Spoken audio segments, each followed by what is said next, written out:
What's up everyone, Alex here with Off the Cuff Reviews. I am back again to bring you guys a special new video. This time we're going to be talking about the movie Violation, so let's get into it.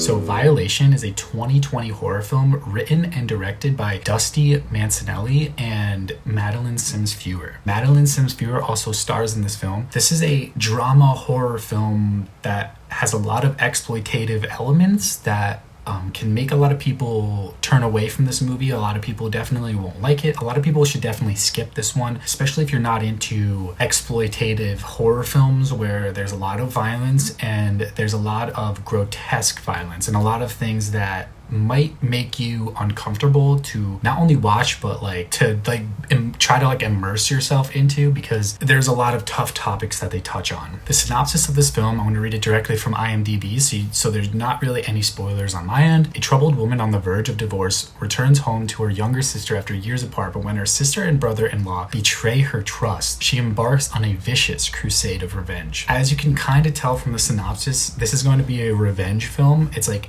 an exploitative revenge horror film. I think that they probably could have cut off like 15 minutes of the film and it would have made the film a little bit better, a little bit easier to sit through, because there's some elements, especially in the beginning, that are a little bit boring. They kind of drag on. There's a lot of dialogue and a lot of things that they could have just cut out of the film that don't really matter to the plot. But with that said, I think that all of the actors and actresses really did a good job portraying their characters. They really kind of immersed themselves in the film. There's a few scenes that are actually really hard for even me to sit through, and that's coming from someone who willingly has watched a Serbian film multiple times and Martyrs. So those two films are way worse than this in terms of violence, but this film has more realistic elements that kind of made me uncomfortable, and that's what they were going for. It's definitely a film that's trying to make you uncomfortable. If you follow me on Twitter, you definitely have seen when I was watching it, I tweeted about a certain scene that lasted way too long.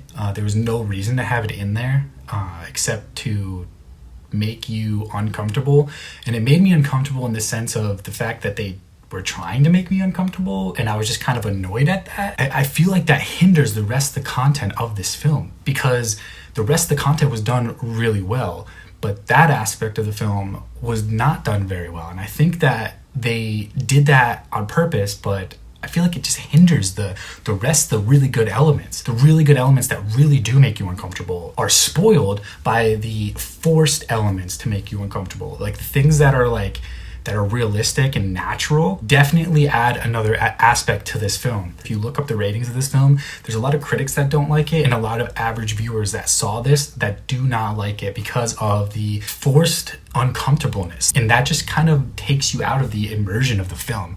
There's other aspects that really bring you in and really make you want to keep watching. So I can understand if you really hated this one, but I can also understand if you liked it, if you're into that kind of stuff. I'm leaning more towards the liking aspect. Even though I do have a problem with some of the scenes and the way that this film is set up, I do think that this film was pretty strong, especially for being so out of the blue. Like, it just kind of came out of nowhere. No one was really expecting this film, and then it just popped on the scene and everyone was like, wow, okay. So I think that they did a really good job. I'm really excited at the fact that Shudder picked this up for the US, because this film definitely deserved to be seen by more people. With all of that said, I don't want to really give a rating for this film. I want you guys to go watch it if you're into that kind of stuff and let me know what you thought of it. Like I said, if you're in the US, this is on Shudder, or if you're not in the US, you can use a VPN and you can go watch it on Shudder. It's a film that's definitely going to make you uncomfortable. There's scenes in it that aren't forced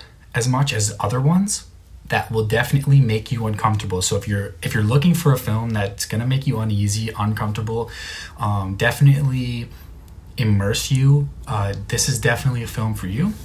And if you like the exploitative horror, dramatic elements, if you're into that kind of stuff, this one's for you, and the performances are amazing. But if you're not into the exploitative stuff, I'm just warning you now, that's exactly what this film is. It's a revenge horror thriller drama film. So if you're not into that, definitely pass on this one. For sure, pass on it. But if you're into that kind of stuff, give it a go and let me know what you thought down below in the comment section. And there you have it. This is my review of Violation, the 2020 horror film from Madeleine Sims Fewer. She did an amazing job in this, and I'm really happy that Shudder picked it up. So go ahead and check it out, and I'll see you on the flip side. Stay safe, everyone.